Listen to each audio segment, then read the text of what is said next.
Irmãos, 2026, mais um ano, tema novo, tema associado ao do ano passado, ainda está tratando sobre testemunho de vida, sobre uma postura ética no dia a dia, lembrando que você, como embaixador de Cristo, como aquele que foi outorgado sacerdote pelo próprio Jesus, que é o sumo sacerdote da ordem de Melquisedeque, justamente para apresentar constantemente a Deus um sacrifício aceitável. É isso que nós temos trabalhado nesses últimos anos, focando que a sua vida com Deus deve refletir em práticas que glorificam o nosso Deus, que imitem o próprio Senhor Jesus e que o qualifique ou o caracterize como filhos de Deus, como filhos da luz. Então, nós temos andado nisso. E como filhos da luz, irmãos, nós temos que tratar de todas as áreas da nossa vida. Tem gente que acha que ser cristão é só vir no domingo na igreja, participar de alguns eventos, algumas atividades, fazer uma oração aí, agradecendo pelo chuchu, né? Agradecendo pela farinha, agradecendo lá pelo cuscuz, né? Ou acha que ser cristão é simplesmente ser membro de alguma igreja local, e na verdade isso faz de você membro da igreja e não um cristão necessariamente. Então, quando nós falamos que devemos glorificar a Deus em tudo e andarmos como filhos da luz, isso se aplica em todas as áreas. Você precisa ser um cidadão que glorifica o Senhor e ande como filho da luz, então as suas contas precisam estar em dia, você precisa viver dentro da sua realidade financeira, você precisa, dentro do seu contexto laboral, você precisa ser um bom patrão ou um bom empregado, você precisa cumprir corretamente os seus horários, você precisa agir corretamente, independente do colega, você sempre tem um filho de Caim, né? Em todo contexto que a gente vive, sempre tem um filho de Caim para ficar ali na sua cabeça, um descendente de Caim ali para ficar na sua cabeça, para te levar à rebeldia, à insubmissão, à insubordinação. E sempre tem. Na escola tem filho de Caim para todo lado, né? Descendente de Caim. Então, vamos fazer isso, vamos colar na prova. Você precisa fugir dessa turma e saber que você é luz. E, consequentemente, você precisa brilhar no contexto, em todo o contexto que você está. A sua calçada precisa ser a calçada mais bonita do bairro. A sua casa precisa ser a mais organizada de todas. O cocô do seu cachorro não pode, de hipótese nenhuma, ficar na calçada do seu vizinho. Ou seja, você é filho da luz, meu amigo. Você está brilhando. E tudo que você faz tem que ser para a glória de Deus. Até a maneira que você lida com as questões mais básicas do dia a dia. Isso é ser um verdadeiro cristão. Isso é ser um verdadeiro filho da luz. E nós temos já há algum tempo, já pelo menos há 2 anos, tratado disso. Tratamos aqui, há um tempo atrás, sobre a postura ética na prática, e temos reforçado isso nesses últimos tempos. E como filho da luz, você precisa glorificar o Senhor e brilhar também dentro do contexto familiar. Você precisa ser o melhor esposo que alguém possa ser. Você precisa ser a melhor esposa que alguém possa ser. Você precisa ser o melhor pai, a melhor mãe. E você precisa ser o melhor filho ou a melhor filha que alguém possa ser. É disso que nós estamos estudando, já nessa transição, né? Nesse tema, uma família para a glória de Deus. E hoje nós vamos retomar esses estudos, depois desse período aí, do mês de dezembro, de festividades, de outras atividades e até mesmo das minhas férias. Portanto, irmãos, para iniciarmos o nosso ano letivo propriamente, eu convido você mesmo assentado a fechar seus olhos mais uma vez, e elevarmos a Deus uma oração. Oremos. Ó Pai querido, nós bendizemos o Teu santo nome, por mais esse dia que o Senhor nos deu, nos acrescenta, e que nós possamos aproveitá-lo de modo a exaltar e a glorificar o teu santo e bendito nome. Que dia a dia o nosso propósito seja exaltar ao Senhor. Que ao abrir dos nossos olhos pela manhã, possamos nos lembrar de Ti, que a nossa mente possa clamar ao Senhor, para que as nossas palavras, os nossos pensamentos e as práticas, as nossas atitudes, possam de fato refletir a grandeza do Senhor, a misericórdia do Senhor, a bondade do Senhor, e ao mesmo tempo todos os demais atributos do Senhor nas realizações do nosso dia a dia. Que seja na escola, em relação aos mais novos, seja na faculdade, em relação aos jovens, ou no trabalho, na casa, no supermercado, nas atividades até mesmo de lazer, que tudo possa ser feito para a honra e glória do Senhor e que possamos agir de maneira a refletir a tua beleza, a tua grandeza, o teu zelo, a tua justiça. Nos ajude quanto a isso, ó Deus, a aplicarmos inclusive dentro do contexto de família. É o que nós oramos em nome de Jesus Cristo, o nosso Senhor, a verdadeira luz. Amém. Amém, queridos? Então vamos lá, nós estamos no quarto tema ainda, né, sobre a proposta aí de uma família para a glória de Deus. Estamos tratando dos papéis e funções na família. Só para você relembrar, nós estamos aí com uma perspectiva de 12 temas, dos quais nós já estudamos. A família foi planejada por Deus, a família recebeu ordens ou normativas de Deus, a família recebeu objetivos ou propósitos, e agora estamos então no quarto ponto aí. A família pressupõe um marido, mulher e filhos, e cujos completem ou complementem com as suas funções, seus papéis, aquilo que Deus espera de cada um de nós. Então estamos tratando a ideia aí desse quarto tema, tá bom? Então, para início de conversa, vamos relembrar aqui, nós vimos que na Bíblia a família é entendida como, primeiro, uma instituição divina.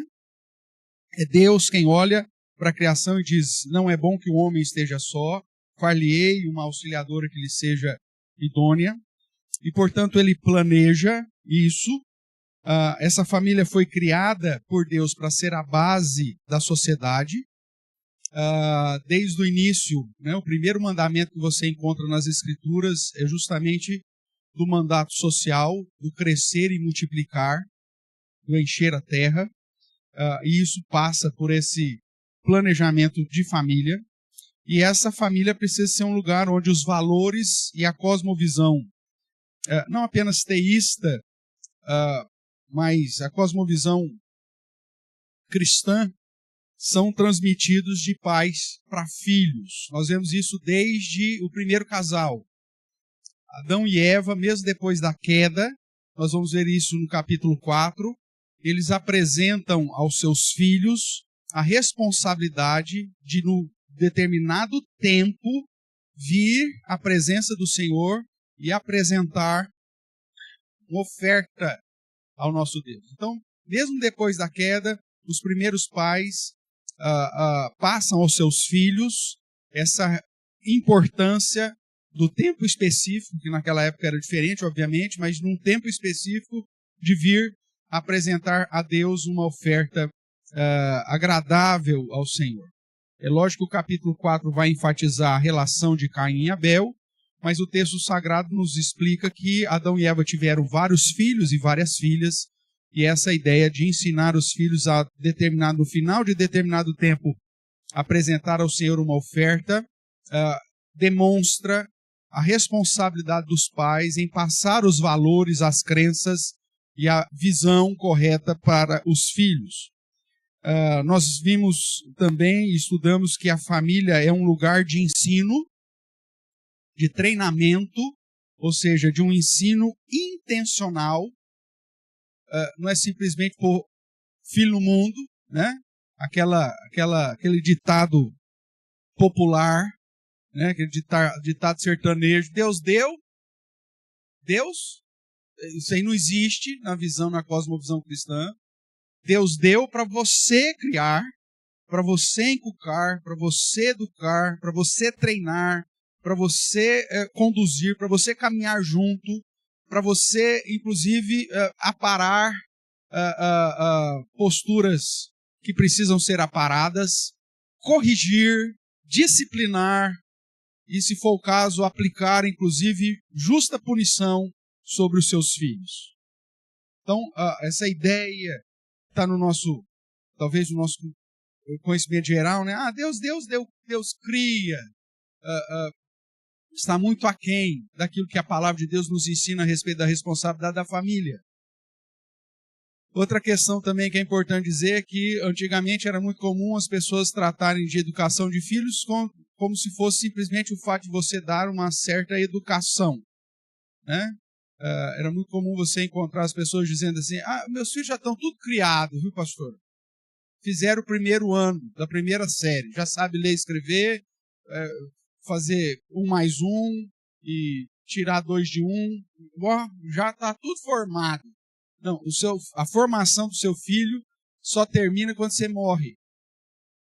Você pode ter 90, ele ter 70, e ele continua sendo seu filho. E você continua tendo a responsabilidade de puxar a orelha dele para que ele, mesmo com 70 anos, tome o remedinho dele na hora certa, né? Mesmo que ele se alimente direito e que ele haja corretamente. Não acaba nunca. Esse é o propósito da família. Então, é um ensino intencional, pautado em amor, respeito, cuidado e um relacionamento entre os cônjuges e entre pais e filhos, com o casamento, obviamente, sendo visto como a base para essa união. E esse casamento aqui precisa ser dito, né? Infelizmente, nós vivemos dias que até a definição de casamento se tornou algo estranho. Então, é preciso relembrar que dentro da visão bíblica, e é deste tipo de casamento que nós estamos estudando, é um casamento entre um homem, biologicamente falando, macho, e uma mulher, biologicamente falando, fêmea. Não reconhecemos nenhum outro gênero além do macho e da fêmea, ou do sexo masculino e do sexo feminino, e um casamento, dentro do padrão estabelecido por Deus, é de um homem, não transformado, mudado, refigurado, mas um homem biológico, né, com uma mulher também biológica, um macho e uma fêmea. É dentro desse contexto que nós vamos conseguir aplicar todas as funções necessárias e exigidas por Deus para uma família. Pastor, o senhor está querendo dizer que um casal homoafetivo não vão conseguir cumprir com o padrão e com a função de educação que uma família tradicional faz? Sim, estou falando isso mesmo.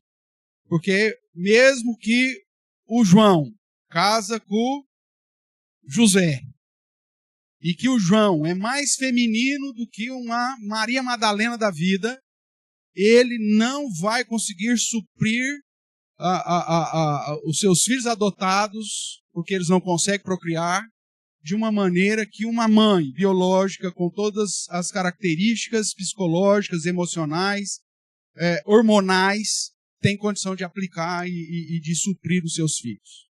E de igual forma, mesmo a Josefina, sendo mais macho do que muito homem por aí, ela também não vai conseguir suprir exatamente emocionalmente, psicologicamente, até com sentidos emocionais de como relacionar com os problemas que a figura do homem mais toioba que exista, de fato, foi preparado para fazer. Então, a família, dentro do padrão bíblico, é uma família que está dentro da normalidade que a Bíblia sim apresenta. Nossa, falar que não é normal é complicado, não, mas é assim que a Bíblia chama, que o homem deixou o seu contato natural, o seu contato normal para algum diferente disso, Então é algo que não é natural, e nós entendemos aqui, estamos estudando o contexto de casamento, de família, dentro da naturalidade estabelecida pelo Deus Criador, Supremo e Excelso acima de todos, o qual é bendito eternamente, amém, como diz o apóstolo Paulo lá em Romanos capítulo 1. Então, nesse sentido, irmãos, nós podemos observar nas Escrituras que Deus estabeleceu papéis e funções diferentes e complementares para cada membro da família. Nós já estudamos, mês de novembro, se não me engano, sobre os papéis exigidos aos maridos e a figura dos pais. Dentre elas, tratamos no sentido dos homens, né? A liderança, o amor, o investimento, integridade, temor, ensino, disciplina, sobriedade, comunhão, consideração, respeito, fidelidade, a ideia de ser exemplo, ser verdadeiro. E aí sintetizamos no papel de ser protetor, provedor e promovedor do bem-estar da família, né? E indicando aí a proteção, a provisão e a promoção do bem-estar. Esse é o seu papel como homem. Você precisa ser o protetor da sua casa, o provedor da sua casa e aquele que promove o bem-estar, o crescimento, todos os mecanismos necessários para que a sua esposa possa agir como uma mulher virtuosa, para que os seus filhos tenham todos os elementos necessários para também crescer, para dominar a terra e sujeitá-la. É sua função preparar tudo isso. Depois nós vimos em relação aos papéis das esposas, né, e das mães. E aí vimos que a submissão, na perspectiva bíblica, de estar debaixo da liderança do marido, a prudência, a integridade, ou seja, a fidelidade dessa mulher, a mansidão, a tranquilidade, a fé, a decência, a santificação, a temperança, o equilíbrio, né, moderação, a ideia de ser trabalhadeira, operosa, temente a Deus, ensinadora, mestre, a postura de amor, bondosa, boas administradoras, são todos elementos ou funções estabelecidas nas Sagradas Escrituras que apontam para três papéis que nós chamamos os 3 As. Você precisa ser auxiliadora, administradora e aquela que é fonte de suprimento de amor em todos os sentidos para o seu marido e para os seus filhos. Lembrando do texto de Tito, né, que talvez é um texto interessante, que trata das mulheres mais velhas como ensinadoras, como mestras das mulheres mais novas, e dentre vários padrões daquilo que nós já estudamos aqui, uma das principais funções lá dessas mulheres mais idosas é ensinar as mais novas a amarem o marido e aos seus filhos, ok? Dentro dessa postura de auxiliar, administrar e amar, as mulheres também vão exercer essa ideia de proteção, de provisão, de promoção do bem-estar da família. Mesmo sendo papéis específicos dos homens, mas quando ela age de acordo com as funções e os papéis que o próprio Deus estabeleceu para ela, ela também vai estar auxiliando essas 3 características essenciais para uma família equilibrada, abençoada, uma família estruturada, né? Tendo a figura do pai, a figura da mãe e os filhos dentro desse padrão. Hoje, e é até por isso que eu pedi para os adolescentes permanecer aqui, nessa transição aí do ano, nós vamos falar sobre as posturas exigidas aos filhos e às filhas. E nós vamos ler aí alguns textos bíblicos que já estão aí aparecendo aí na transmissão e na projeção. E eu convido você inicialmente, então, a abrir para o texto clássico dos 10 mandamentos. Êxodo capítulo 20. O mandamento explícito do Senhor, e como Paulo bem nos ensina lá em Efésios, é o primeiro mandamento com promessa e que aponta para a primeira postura exigida aos filhos. Vamos ler todos juntos. Êxodo capítulo 20, o verso de número 12. Êxodo capítulo 20, verso 12, todos juntos. Diz assim, pois, a palavra do Senhor. Todos. Honra teu pai e tua mãe, para que se prolongue os teus dias na terra que o Senhor teu Deus te dá. Amém. Nós vemos que essa postura, irmãos, do verso 12, é repetida lá em Deuteronômio, capítulo 27. Dá uma olhadinha lá comigo. Deuteronômio, capítulo 27, que é a repetição dos 10 mandamentos, né? Verso de número 16. Que logo depois que temos todas as ideias da repetição, do padrão moral de Deus, nós temos aqui sobre as bênçãos provenientes da obediência e a maldição decorrente da desobediência. Moisés, no seu terceiro discurso, falando sobre as maldições, vai dizer no verso 16, que é complementar a ideia do honrar, quando ele diz assim, todos juntos, mais uma vez, Deuteronômio 27, 16. Maldito aquele que desprezar a seu pai ou a sua mãe, e todo o povo dirá amém. Quando nós pensamos na primeira postura exigida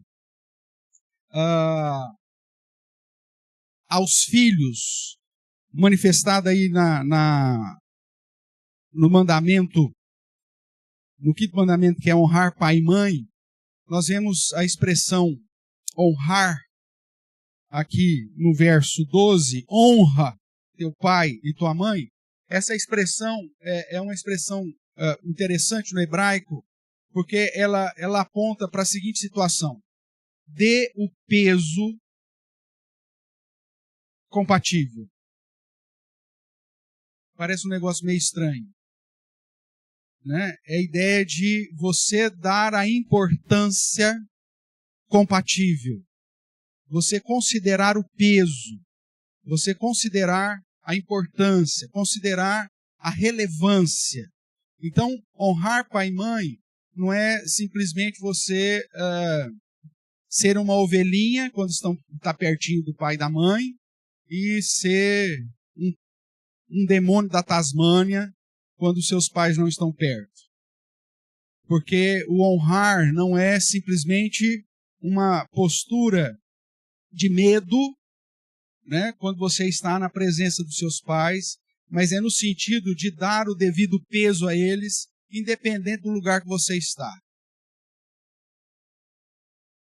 Se você está lá na escola e se você faz alguma besteira na escola, ninguém vai falar assim, esse é a Mariane. Não, vai falar, é a filha do Juliano, é a filha da Ana Maria. Nossa, quando você vê um demônio da Tasmânia, sabe, daquele bichinho que eu estou falando? Desenho, sai comendo tudo. Tem umas crianças que são o demônio da Tasmânia, o Taz. Quando você olha uma criança nesse sentido, qual que é a primeira pergunta que se faz? Quem é? Quem é o pai dessa criança? Quem que é a mãe dessa criança? É filho de quem esse demônio? Não é assim? Então, honrar pai e mãe independe da situação que você está vivendo, do contexto que está vivendo, do lugar que você está vivendo, porque aponta você dar a verdadeira importância aos seus pais. Você representa os seus pais aonde quer que você esteja. E quando você é mal educado na escola, quando você é mal educado lá, em qualquer contexto que você esteja, as pessoas não vão falar assim, ele tem problema? Não vai falar, quem que é o pai? Ou quem que é a mãe?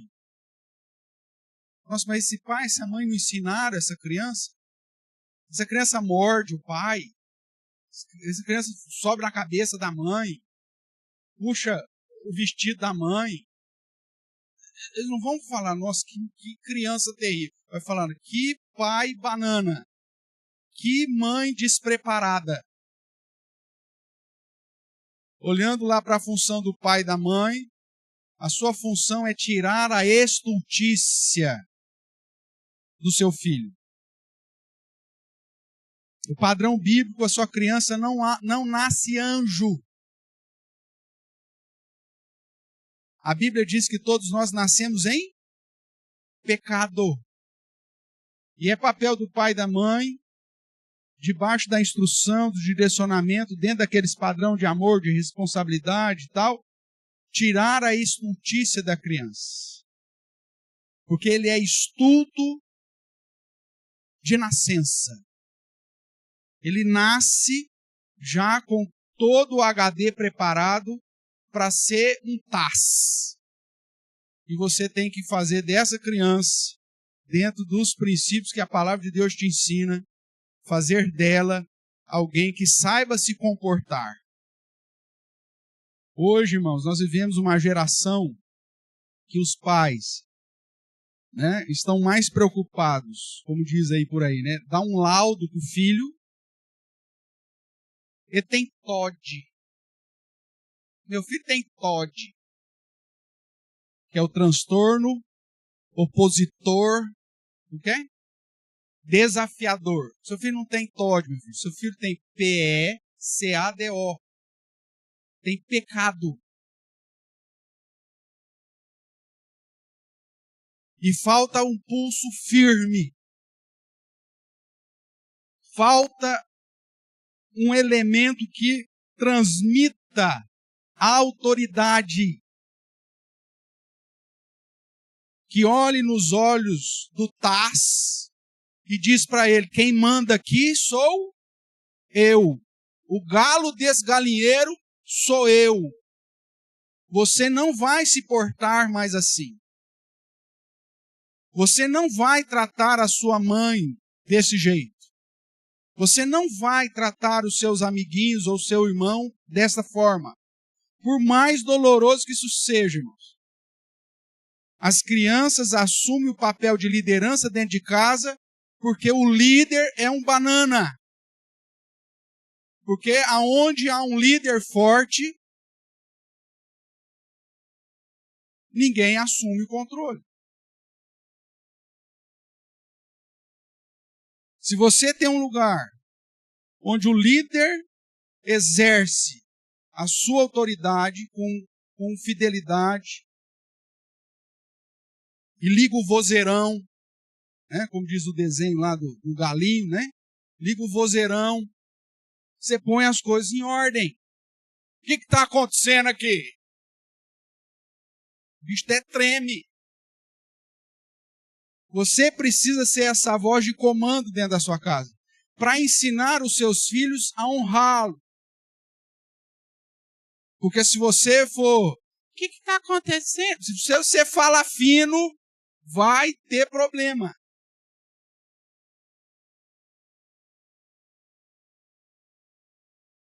Esses dias, recentemente, nas férias, assisti um filme com os filhos.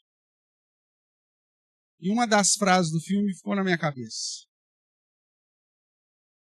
O cara era um filme militar, o cara fala assim, não existe equipe ruim. Existe um líder fraco.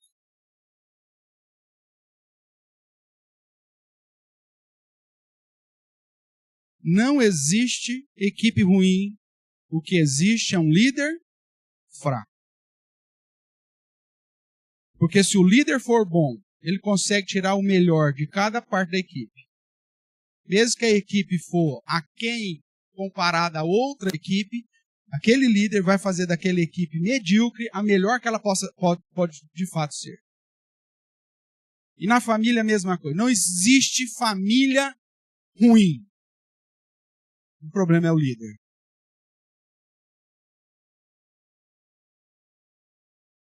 O problema é que o líder já não está liderando. O protetor é o primeiro a fugir para debaixo da cama. O promovedor do bem-estar é aquele que só pensa no próprio umbigo, nos próprios hobbies, nos próprios desejos, nos próprios anseios. E ao invés de ser o provedor, é aquele que acaba jogando nas costas de outros a responsabilidade que Deus deu a ele. Se você quer ter filhos que te honrem, você precisa ensiná-los a honrá-lo. Você precisa ensinar seus filhos o que significa honrar pai e mãe. E para isso, em alguns momentos, intencionalmente, você vai ter que pôr ele à prova.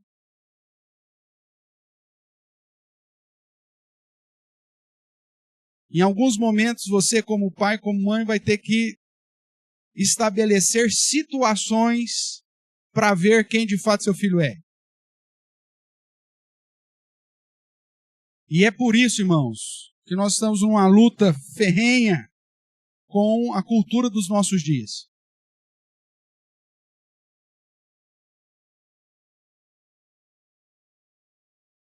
Tanto da influência que os nossos filhos têm recebido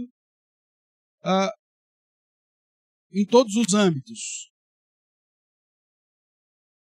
E nós, como pais, temos trazido para dentro da nossa casa o problema.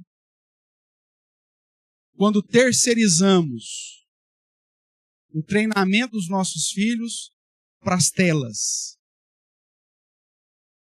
Quando colocamos um tablet na mão de uma criança de 2 anos. Quando damos um celular para uma criança de 5 anos. Quando assinamos todos os streams possíveis para que ele fique quieto. E ele passa lá de 8 a 10 horas por dia na frente das telas. É assinar um atestado de burrice fazer isso. Porque você está terceirizando para as telas, para a galinha pintadinha, o Ben 10, ou seja lá o desenho que você põe para ele assistir, e mesmo colocando, é desenho bíblico, pastor. A função de inculcar princípios bíblicos na cabeça do seu filho é sua, não é da ovelhinha mé. Não é do esmilinguido. Não é, sabe-se lá, de qualquer outro personagem. É sua. É o fato de você sentar com seus filhos e contar as histórias bíblicas para ela, olho no olho. Porque se hoje de manhã ela assiste o Pluto e o Mickey Mouse, e à tarde ela assiste o Esmilinguido, com a ovelhinha, para ela é a mesma coisa. O ensinamento do Mickey Mouse, o ensinamento do Esmilinguido, para ela é simplesmente desenho. E na hora que ela chega ao entendimento, dizer, não, aquilo lá era desenho animado, então tudo que eu aprendi daquilo lá era conto de fadas. Não, você precisa inculcar e fazer a diferenciação. Seu filho ele não sabe te honrar. Você precisa ensiná-lo.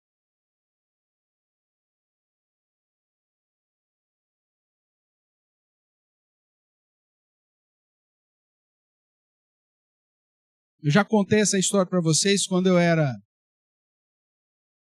criança. Acredito que na primeira série, ainda com 6 anos, eu entrei um pouquinho antes, 6 anos e meio, na escola. Eu simplesmente roubei um lápis com borracha de um colega, ou de uma colega, não vou lembrar. Apareci em casa com o bendito lápis com aquela borracha na ponta, quando lançaram isso, era algo que não existia até então. Ele me chamou a atenção, eu simplesmente falei, olha, vou levar para casa. Cheguei em casa, fui fazer minha tarefa, arranquei lá o bendito lápis com a borracha, e a minha mãe olhou e disse assim, de quem é esse lápis? Meu. Seu? É. Quem te deu? Achei na escola. Se você achou na escola, deve ter algum dono. Aí mãe sempre sabe apertar, né? Estilo moinho de azeite. E aí, então, na verdade, não achei. Eu peguei. O que você vai ensinar para o seu filho? Você vai protegê-lo? Simplesmente falando, você vai lá e joga então o lápis no chão para que o dono ache. Você vai ensinar o seu filho a passar a maior vergonha da vida dele, tendo que ir na frente da classe dizer assim, pessoal, eu roubei esse lápis com borracha. E é do fulano, eu quero te pedir perdão, fulano, te entregar. O que você vai fazer? Dependendo da sua ética, e dependendo do jeito que você quer ensinar o seu filho a te honrar, você vai agir. Muito provavelmente, a maioria dos pais simplesmente falaria para o filho, então você não leva mais esse lápis para a escola, deixa você fazer só tarefa. Que era para encobrir o fruto roubo. Ou então vai dizer a segunda possibilidade, dependendo da sua ética e daquilo que você está querendo ensinar para o seu filho, o que significa honrar. Você vai dizer para o seu filho assim, vai lá, deixa o lápis cair no pátio da escola. Ou mesmo dentro da classe. Para que o dono ache e fique por isso mesmo. Ou, se o seu padrão é intencional, ensinar o seu filho a honrá-lo, e ainda mais se você for professora na mesma escola, que era o meu caso, sua mãe vai te levar até a classe naquele dia. Vai falar com a professora. E vai te expor. Para que você peça desculpa e devolva o lápis.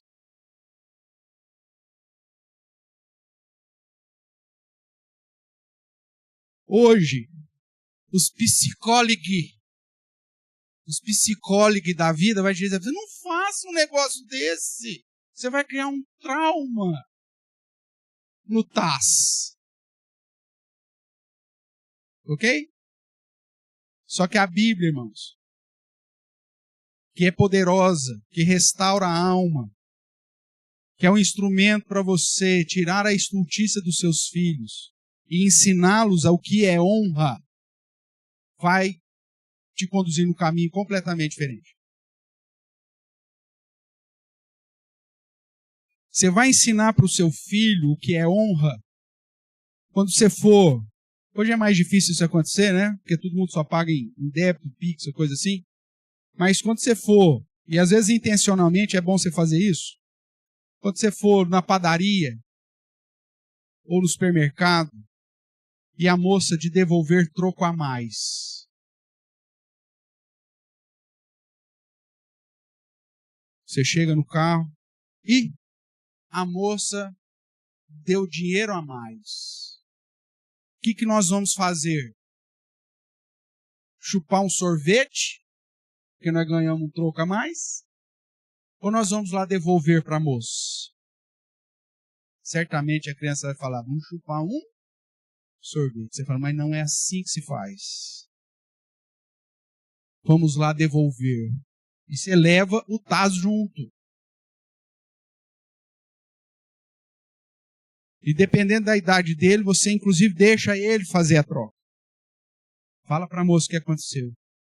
Olha, moça, você me deu um troco a mais.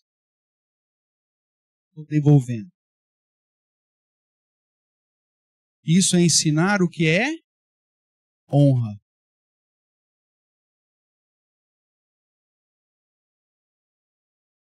Agora, se você fica com o troco, se gaba diante do seu filho. Ei, ó, hoje foi bom, hoje nós tivemos lucro, ó. Deu 10 a mais. Vamos aproveitar esses 10. Você, irmãos, é o próprio demônio do seu filho. Porque você está fundamentando a estultícia nele. O demônio da Tasmânia é você. E o TAS só vai repetir e replicar aquilo que você ensinou.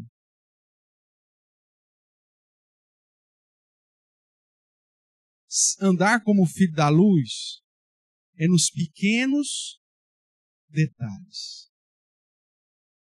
Sendo muito claro com você, ensinar seu filho a honrá-lo é não permitir que ele aprenda contigo as canalices da vida.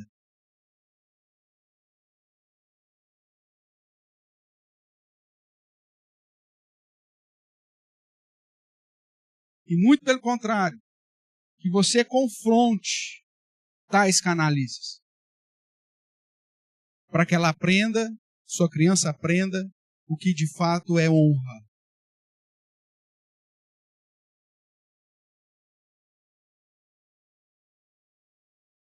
Agora, mesmo que o seu pai, é o que eu falo com as crianças, mesmo que o seu pai e a sua mãe não tenham te ensinado o que é honra, mesmo assim a palavra de Deus exige que você, que é responsabilidade sua, honrar pai e mãe. Não está escrito aqui em Êxodo, honra o teu pai e tua mãe se eles forem bons. Está escrito assim? Honre o seu pai e sua mãe se o seu pai for o homem perfeito. Está escrito assim? Honre pai e mãe se a sua mãe for uma mulher legal. Está escrito assim? Não. Honre o teu pai e a tua mãe. Dê a eles o devido valor. Dê a eles o devido peso. Dê a eles a devida importância. Coloque eles de modo a que as pessoas possam exaltá-los pela sua postura. Isso é honrar pai e mãe. Como eu falei no início, se você tem uma criança mal criada que sobe pelas paredes, as pessoas vão perguntar, é filho de quem? Da mesma forma, se o seu filho for alguém que aprendeu e que você retirou dele a estultícia e ele sabe se comportar em toda e qualquer situação e anda corretamente na escola, nas atividades desportivas, não rouba no Uno, não rouba no pique-esconde. Ou seja, se você ensinou isso para a criança, as pessoas vão falar, nossa, que criança educadinha. É filho de? Filho de quem? Ou como diria lá em Minas, filho de quem?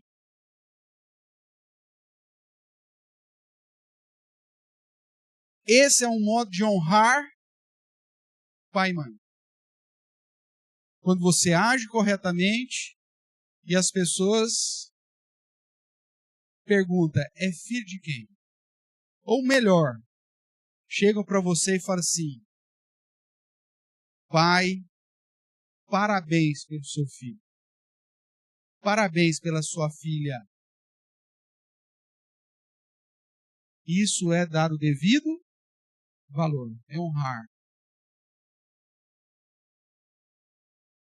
Quando você chega para o professor, tem pai que... Olha, tem uns que... Eu não fico com dó, não. Mas tem pai que passa uma vergonha miserável na reunião de pais e mestres. Porque chega a reunião e fala assim, o senhor é pai de quem? Ah, do TAS. Ah, entendi. Então, nós vamos ter uma reunião, o senhor permanece após a reunião que nós temos aqui, o conselho de professores que quer tratar com o senhor a respeito do TAS. Ah. Quando ainda faz assim, ainda menos vergonhoso. Agora, quando o professor é um doido igual eu, aí ele vai chegar e falar assim, você é pai de quem? Ah, pai do Juninho. Ah, muito bom, parará, tá indo bem. Piriri, pororó, papapá. E você? Ah, eu sou do Tais. Que terror, hein?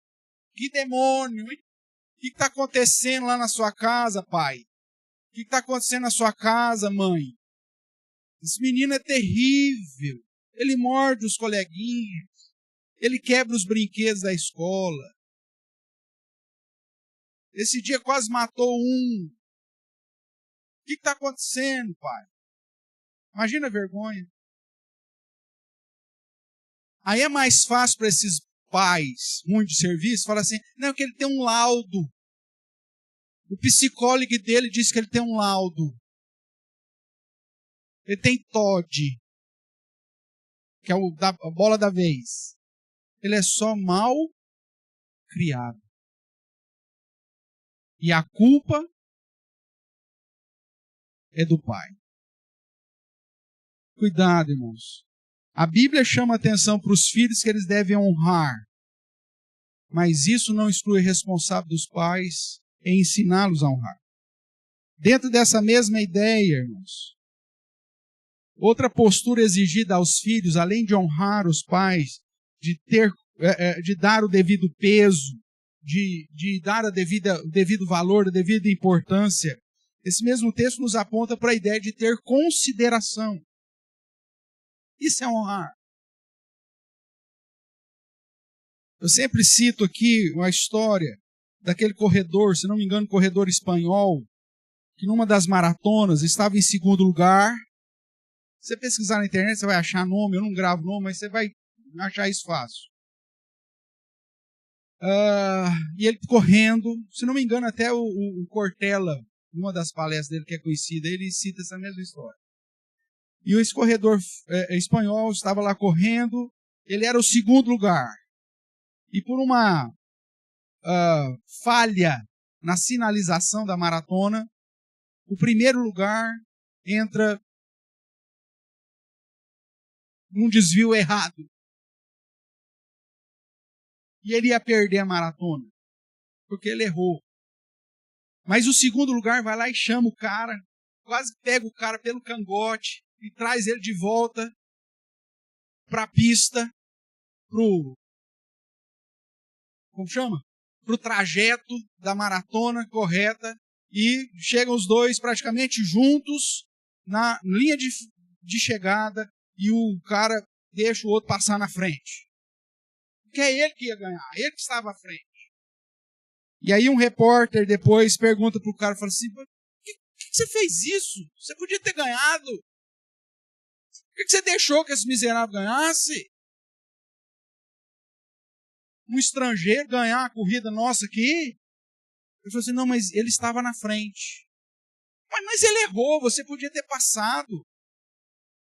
Você poderia ter sido o grande vencedor da maratona.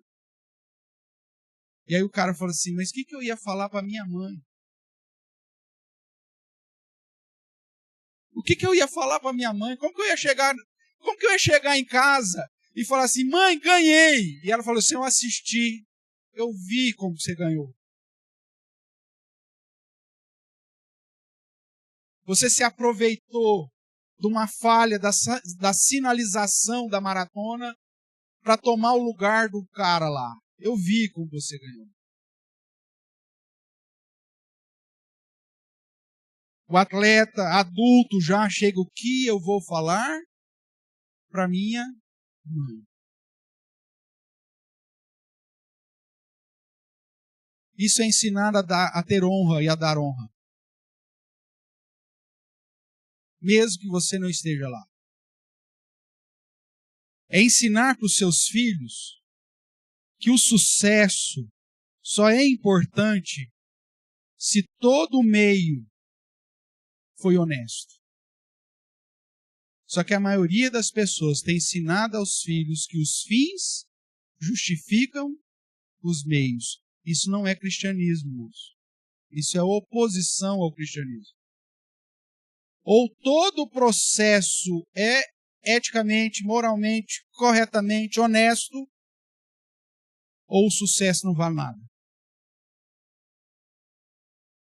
O que adianta você ter um filho que se formou na universidade, se todo o processo foi com cola e roubando prova do professor? Isso não é sucesso.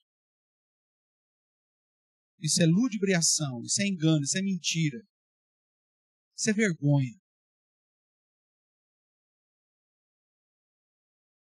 O filho, ele precisa saber que para honrar o meu pai, honrar a minha mãe, para ter consideração para com eles,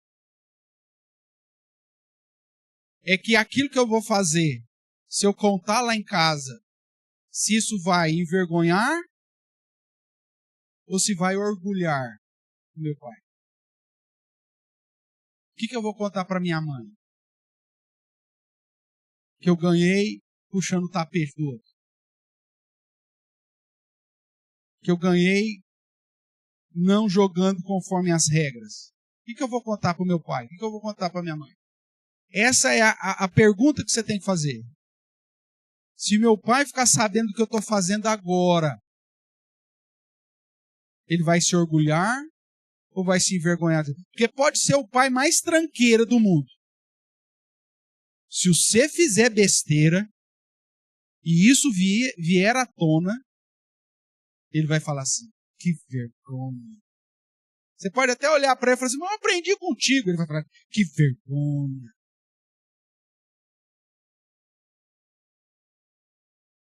Porque ele não vai reconhecer publicamente que o fato da sua vergonha, daquilo que você fez, que é algo vergonhoso, é culpa dele. Ele não tem moral, ele não tem ética, não vai ter ética contigo também. Então a pergunta que você tem que fazer como filho, postura exigida aos filhos pela Bíblia, honrar pai e mãe. Então a pergunta que eu tenho que fazer para honrar, para ter consideração do meu pai, o que eu estou fazendo gera alegria, orgulho, ou gera vergonha, humilhação, se o meu pai ficar sabendo? Ou se isso vier à tona? Se as pessoas ficarem sabendo o que eu estou fazendo, isso vai honrar ou vai desonrar?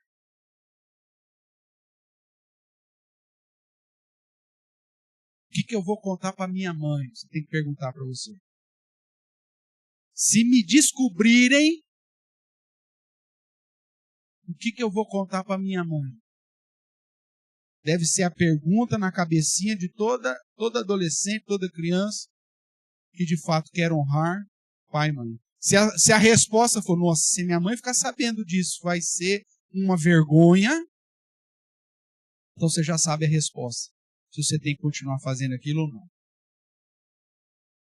E você pode ampliar. Se você tem uma família estruturada, pai, mãe, que tenham pais e mães, né? No caso os avós, você fala, se meu avô ficar sabendo que eu faço isso, ou que eu sou isso vai alegrar o coração ou vai entristecer? Isso vai trazer honra ou desprezo? Lembra de Deuteronômio. Maldito aquele que desprezar o seu pai e sua mãe. Esse desprezar aqui não é simplesmente você não considerar, mas é você envergonhá-lo. Você não levar em consideração que o seu ato, que os seus erros, que as suas posturas vai honrá-lo ou desonrá-lo. É responsabilidade sua pensar no que você vai fazer para não trazer vergonha para o seu pai e para sua mãe. Você pode até pensar, a vergonha vai ser minha mesmo, o que importa? Você não nasceu, você não é filho de chocadeira. Você tem um pai, você tem uma mãe. E mesmo que eles já morreram, existe a memória do seu pai e da sua mãe. Ao ponto das pessoas que conheceram o seu pai e sua mãe falar assim, nossa, se o seu pai estivesse vivo, isso seria uma vergonha para ele. Se a sua mãe estivesse aqui, ela ficaria muito triste. Então, mesmo que eles não estejam mais neste mundo, a memória deles deve ser honrada. Você tem que ter consideração. Afinal de contas, você continua sendo filho e filha até você morrer. Isso é honra, irmãos. Isso é ter consideração. Vamos caminhar mais um pouquinho aqui. Abre a sua Bíblia lá no Salmo 127.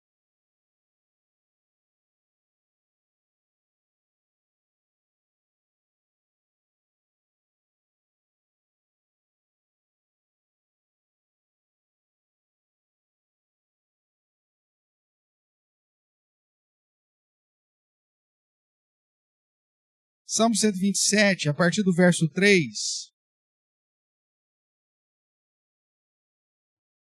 Ainda tratando desses pontos, ele vai dizer: herança do Senhor são os filhos. O fruto do ventre é o seu presente, é a sua recompensa, é o seu galardão. Como flechas na mão do guerreiro, assim os filhos da mocidade. Feliz, que é o mesmo a ideia, né, do bem-aventurado. Feliz o homem que enche deles a sua aljava. Não será o quê? Envergonhado quando pleitear com os inimigos à porta. Honrar pai e mãe, ter consideração, irmãos, como filhos, é ser instrumento de Deus para abençoar os meus pais. Principalmente na velhice, a ideia dos filhos na mocidade, os filhos jovens, serem instrumentos para abençoar os pais. Obviamente que o contexto aqui é um contexto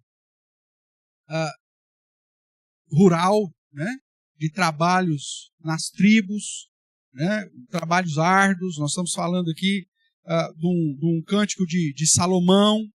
Então nós estamos falando aí de pelo menos 3.000 anos atrás, né, 1.000 anos antes de Cristo, mais os 2.000 anos que nós estamos vivendo, 3.000 anos atrás. Então um contexto totalmente mais rural, onde os filhos eram sinônimos de mão de obra, né, de pessoas para ajudar na lida, na labuta do dia a dia, e ao mesmo tempo para serem instrumentos de proteção familiar.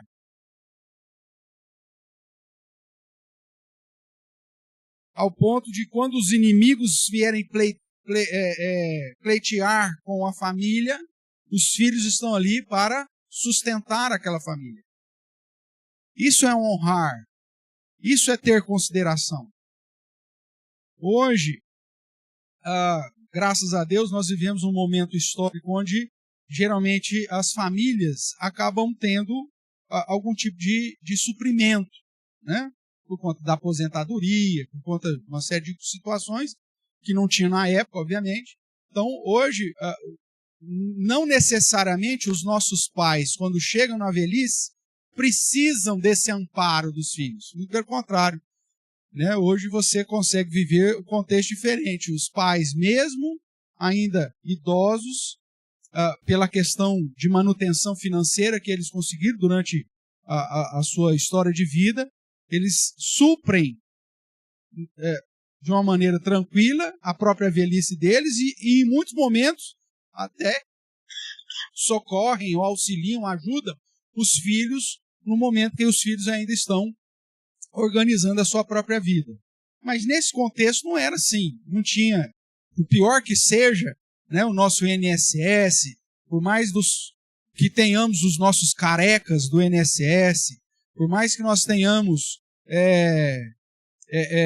a mesadinha de 300 mil para o filho do Lula, por mais que nós tenhamos todas essas falcatruas, desde a Georgina, né? É Georgina, aquela miserável, deve ter morrido seca, aquela coisa, que roubou o dinheiro da Previdência lá em 1990. Então, apesar de tudo isso, o INSS ele ainda mantém, né, o básico aí dos nossos idosos. Maravilha. Mas nesse contexto aqui nós não tinha. No contexto do Salmo 127 não tinha Previdência, não tinha INSS, não tinha nada. Qual que era a seguridade dos pais na velhice? Os filhos. Então, honrar e ter consideração é saber que você, que foi agraciado com a proteção, a provisão e a promoção dada pelos seus pais, num determinado momento da vida, você vai retribuir isso, sendo a fonte de segurança para essa família, quando o inimigo pleitear à porta da casa. Então, honrar, ter consideração, irmãos, é saber que, por mais falhas que os seus pais tiveram, mesmo que a sua mãe seja uma caninana e seu pai seja o virgulino. Sabe quem é o virgulino, né, brasileiro? Lampião. Mesmo que seu pai seja um cangaceiro, ele ainda continua sendo o seu pai. E a caninana continua sendo a sua mãe. E a Bíblia te ordena a honrá-los, a ter consideração e a socorrê-los quando o inimigo pleitear a porta. Quando a velhice chegar, quando a saúde for embora, quando as dificuldades bater a porta, por mais difícil seja, é não desprezar, é trazer para perto, é acolher, é perdoar. Tudo isso está no pacote de honrar e ter consideração. Perguntas até aqui?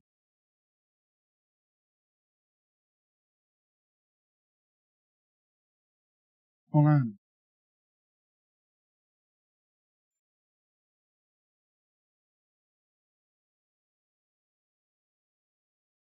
Os filhos abandonam, a maioria dos idosos. A Ana trabalha como cuidadora de idosos, né? Então a Ana é mais fácil hoje, né? Os filhos contratam a Ana, pronto, e joga. Mas tem coisa que a Ana não consegue suprir, porque é só o filho e a filha que vão conseguir suprir. E não é fácil, irmãos.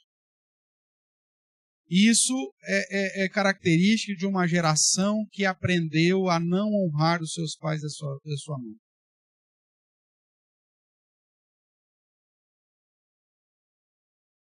E vou te falar mais. Deixa eu jogar agora na conta dessa nossa geração. A nossa geração vai ser pior ainda. Porque nós estamos terceirizando a educação dos nossos filhos. Nós jogamos os nossos bebezinhos na creche com meses. E aí depois reclama que esses mesmos bebezinhos, na velhice, jogam o pai e a mãe dele no asilo. Olha, é chumbo trocado, velho. É chumbo trocado. É insano você jogar um bebezinho na mão da creche aos 6 meses de idade. Ah, pastor, mas eu preciso... A responsabilidade da provisão da casa é do homem. Bem, nós vamos ter filhos? Vamos. Quantos? Meia dúzia. Então tá bom. Significa que você não vai trabalhar para cuidar dos nossos filhos. Não, eu quero trabalhar, pastor. Então não tenha filho. Porque se você não for fazer direito, não faça.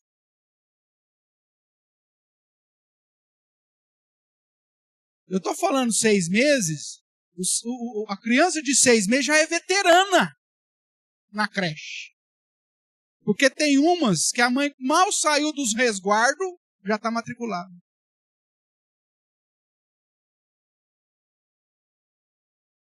Aí essa criança cresce, o pai fica doente, a mãe fica, põe no asilo. Aí a família fala, nossa, que desrespeito com o pai, com a mãe. Como? E o desrespeito com a criança, não valeu? Criança tem prazo de validade, eu já falei isso para vocês já há 7 anos.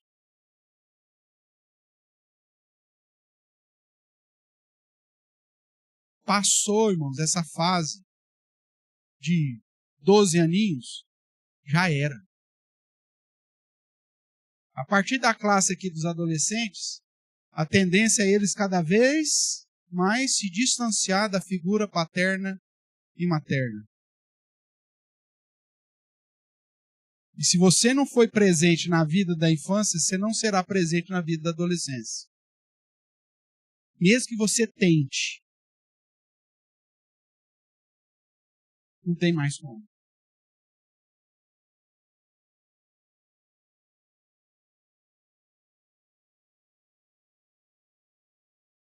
É o que nós falamos. É o que nós falamos. Então, às vezes é fácil você falar, os filhos não estão cuidando do pai. Tá. Mas o pai não cuidou do filho lá atrás. É justamente essa conta que eu estou fazendo. Veja, uma situação não exclui a outra. Mesmo que o teu pai tenha sido o virgulino e sua mãe a caninana, a responsabilidade do filho é honrar pai e mãe. Mas, irmãos, às vezes é isso que nós falamos. Você não ensinou o seu filho a te honrar. E nem a honrar. Sabe aquela história que a gente falava para as nossas crianças, né? Ensinavam. Respeite os mais velhos. Hoje você vê a turma ensinando dessa forma? Não ensina. Velho é estorvo.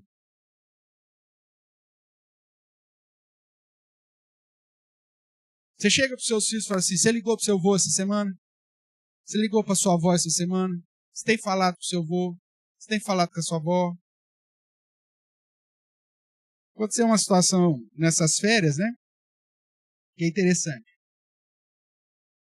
Nós vamos para Barretos, a família é toda Barretos, uma família grande, então a gente divide, ainda mais com o calor lá de 40 graus, então fica uma turma na casa do meu sogro e minha sogra, né? Geralmente os meninos ficam lá e tal, e eu e a Clarissa vamos para a casa dos meus pais, por conta dos apartamentos que tem, com ar-condicionado, aquela coisa toda. Então, para cada um, todo mundo ficar. Aí durante a semana nós trocamos, as crianças ficaram um tempo na casa dos meus pais, nós fomos para a casa do sogro e tal. Aí, no último dia de vir embora, nós estávamos na casa dos meus pais. Acordamos cedo, vamos embora, tal. Mãe, ó, estamos indo embora, Deus abençoe e tal. Um beijo na mãe, um beijo no pai. E fomos embora para a casa do meu sogro buscar as crianças. Né? Vamos lá buscar as crianças. Aí chegamos lá, tá, vamos embora, falamos tchau pro sogro, tchau pra sogra, beijo todo mundo. Beija Bidu, beija cachorro, gato, todo mundo. Vamos embora.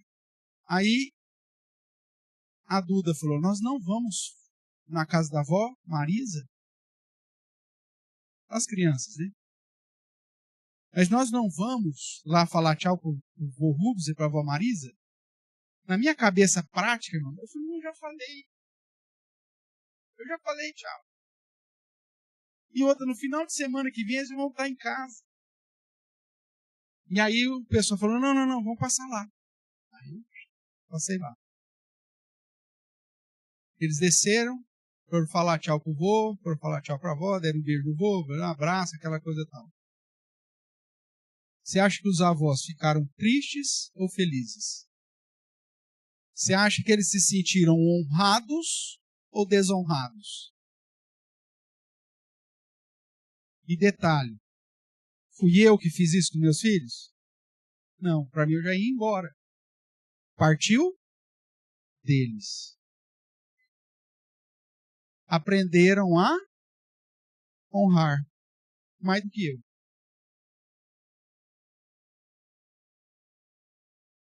No fim das contas, depois até conversei com eles.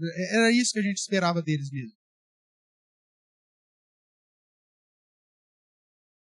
Porque quando você ensina desde pequeno, o que você espera é que quando eles cheguem ao ponto de tomar as próprias decisões, eles façam aquilo que tem que ser feito. Então você tem que ensinar. Porque mesmo quando você falha, foi o meu caso, eu falhei, eles vão saber tomar as decisões corretas para honrar. Não só o pai e a mãe, mas honrar o vô e a avó. Você, como pai, possa ensinar os seus filhos a aprender a honrar, ter consideração, e que vocês são maiores já, né, crianças ou adolescentes, maiores, jovens, ainda na figura de filhos, possam aplicar essa exigência bíblica aos filhos de honrar e ter consideração.